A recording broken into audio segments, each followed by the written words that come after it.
told me someday I would buy galley with good horse.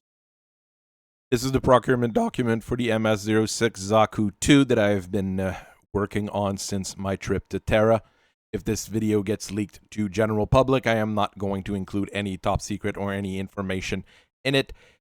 In the long run, those documents are being sent through Lloyd's of New London, which is considered an unsafe source at this point. Here we've got two versions of the Zaku II, the more basic one with a launcher on its shoulder, and actually the team from Charles-Aznavour, who was a Cretan ace, piloting a Zaku and a Zaku team during the fight in the Davion Reconquista. The Zaku II is a decent machine overall, and I do believe it is possible for us to get our hands on some of them, or even possibly a license. Let me go into details. The new line of new mechs being able to use fully handheld weapons and able to change them on a whim and quickly reload are fairly popular nowadays, and we've got people wanting to buy them in the Rimworld Alliance, or at least build a unit around them. While we have our own Flying Badger, which does not fit that need as an Omni-Mech directly, still works fairly well. The ones that we have here are the more common ones. Operation Zeta machines from Clan Smoke Jaguar, the Leo, the Ares, the Tragos, and the Virgo are not available for procurement in any people outside of the direct Star League. It's probably more Clan Smoke Jaguar. I don't even know if the Jade Falcons and the Wolves are buying them. The Capellans have their Maganak, which is not available for sale right now outside of the Confederation, especially as they have to scrap a majority of their medium mech force due to the Jade Mandarin controversy. House Davion is building the RGM-79 Gem Dagger, which is available for sale. They're fairly limited, however, because they're using them to rebuild their force, replacing their Valkyries. It is also a light mech as opposed to the medium mechs here that we are more looking at. So the ones we would like to acquire in that list here was the Leo, but since it's unavailable for sale, we're going to be looking at the Zaku II. The Zaku II comes from Principality Manufacturing, which is basically at the other end of space in Yarn Folk territory. After their initial success with the MS-05 Zaku, when I say success, they managed to build them, and they managed to keep them running. They wanted to evolve the model into something really for mass production and export. House Kurita has been the main purchaser outside of the Yarn Folk and some mercenary outfits. The MS-06 Zaku II is easy to pilot, easy to repair. The only problem is how the head assembly is made. It is hard to eject from. And it is fantastic for mercenary outfit, small military units, or units of special forces due to the fact that it is very easy to reconfigure on a whim. The original Zaku II started out in 3110 as a 50-ton mech with more advanced technology compared to the Zaku I, using mainly Civil War era equipment and technology. The engine is a Nissan 250 Lite, which they license, and it's a fairly common and easy to maintain engine. And you get a top speed of about 86 kilometers per hour, which is perfectly reasonable for a mid-range mech. It's equipped with 5 jump jets, so you can jump 150 meters. We will look at other models that do not have the jump jets. The skeleton is made of basic endo steel, and you got 10.5 tons of standard armor plates on it, which gives it a better protection than most 275 mafiosis. Each side torso is equipped with case. Even when there's no ammo loaded in it, you can't easily take in and out case system, so that's why it's set up that way. As base weapon, the regular chassis comes with a pair of ER medium lasers in the shoulder, kind of reminiscent of your Leo. And you get 10 double heat sinks, which is generally enough with most configurations of the machine. There are really 2 base models of the Zaku. The original one, the Zaku II-F or Flyer, which has those jump jets, has 16 tons of equipment left to be mounted on, and the selection of it is rather staggering. The people at Principality Manufacturing have built quite a few different kits there. One thing to note, however, is that all weapons are ballistics or missiles. None of them need to be connected to the fusion engine in any way outside of just the regular connector in the end. which is very interesting, meaning that it's a little bit simpler to use than the RX-78 Amuro or the Leo, which do require often enough that you connect the fusion engine to the weapon through a specialized cable. I guess it's a trade-off here to not be able to use some energy weapons, but it makes the design a little bit simpler. On the other end, you also have the Zaku II, which is a later model which was commissioned by Kurita, which removes the jump jets and stabilizes the leg a little bit more. That one you can load 18.5 tons of equipment on and has access to a certain number of leg-mounted attachments, mainly missile launchers. Before we go in depth with these particular handheld equipment, we've got a variety of things that do require techs to work properly. The Zaku II has a slot in the side torso where you can mount electronics, either a Beagle active probe or a Guardian ECM. I know Kuritans have modified that housing to be able to fit in a C3 slave as well. On one of the arm, you have to hard mount a piece of equipment if you want to use it. There's a variety of shoulder modules available, a simple ballistic shield, which most people will have on their Zakus, either an MRM-10 or LRM-10 or a 6-tube of SRM. Basically, it's an arm module that you add on, pretty much like a pod on an Omni-Mech. You can also mount spikes on the arms and on the torso for increased defense and, well, kind of offensive capabilities. Those need to be done by techs in the mech bay. For handheld weapons, you've got quite a variety of things you can use, starting with a set of rifles. Either here at the top, we've got that rotary AC2 30mm rapid-fire weapon with a massive magazine. Every magazine for these weapons is on the mech itself, protected by its cases, and you basically pull them out to reload.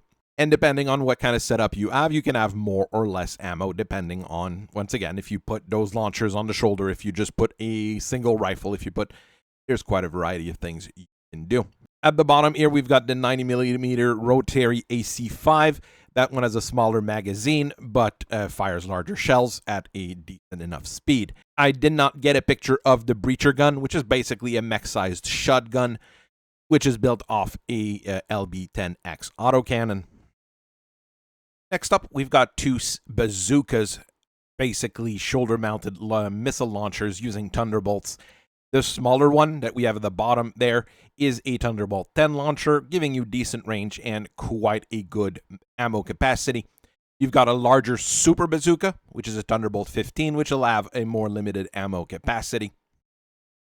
When you buy a base kit for a Zaku II, one of these weapons doesn't come with it, which is the anti-material rifle. It's a light Gauss rifle that needs to be connected both to the mech and partially to its engine. So it's a little bit more complex to use and is basically sold as an extra. The kit does come, though, with a pair of melee weapon, either an hatchet or a sword, depending on how much weight you've got left, or if you decide to actually mount them. The Zaku II doesn't have jump jets in its legs, so you've got a little bit of room to actually get some equipment mounted. They've designed a few different things for it. The most common one is a pair of MML-3s, allowing you to shoot both LRMs and SRMs. A lot of pilots just equip them with SRMs and believe that it's enough. I would agree it's not a bad thing to have two sets of SRMs mounted on the legs, especially if you're going to go against vehicles. You can also mount basic rocket launcher 15s, just a big old box of rockets, but those you'll need to repurchase every time because once they're shot, the box just drops on the floor. More recently, a set with an SRM-4 has become available, so you get two SRM-4 strapped to the legs. Not a bad thing overall. The G model can also mount a supercharger on its engine if required. There is an assembly for that. You just need to connect it. Currently available only to specialized customer and some specialized units is the Zaku II-R or I-Mobility. This one removes the torso-mounted ER medium lasers but add a wing and vernier kit in order to increase air mobility. Armor is also lowered to 10 tons, and the skeleton is actually made of good clan-grade endo steel. You still get 16 tons of weapons that you can mount on it, so it's still pretty decent, even though you lose those medium lasers. And it's got a special weapon designed specifically for it, which is a beam rifle, a large re-engineered rifle, which is very good against specialized armor type, which have been more and more common, especially around Terra. Another side model is the Zaku II, which is an anti-air option using a rifleman targeting array combined with anti-air weapons. The armor is lowered to 8 tons, so it's a lot easier to bust up, unfortunately, but you are mount a AG-20. It seems to have been sourced by our friend Andrew Young on the side torso. You get 2 to 3 tons of ammo. You might even be able to add extra if required. You still get an extra 10 tons of equipment, which you can select what you need from the standard list of equipment. One of the leg generally carries some of the AG ammo, so if you're using some of those leg mounts, you might only be able to mount one of them. The Azami Brotherhood, having seceded from the Draconis Combine, have ordered a set of Zaku II specifically for themselves. It's a little bit different, actually decently different, because it uses an XL engine rather than the light engine the normal Zaku uses. The engine, however, is larger as well. It's a 300, a good old-fashioned Vlar XL 300, giving you a top speed of 96 kilometers per hour, unless you stick a supercharger on it, where it will start going really fast. The cockpit is also a small cockpit, as opposed to the standard one you had in the other Zakus. The small cockpit does allow you to have a pair of 12mm machine guns on each side of the pilot, giving you better anti-infantry capabilities compared to most other Zakus. The armor is down to 10 tons. Half a ton of removed is not a huge problem, especially since you can mount 21 tons of equipment on this one, including leg attachments, a supercharger, and in the leg attachment, you even have a set of 4 jump jets. So there's different things you can do with it. It might be a good one to purchase or to look at, more than likely.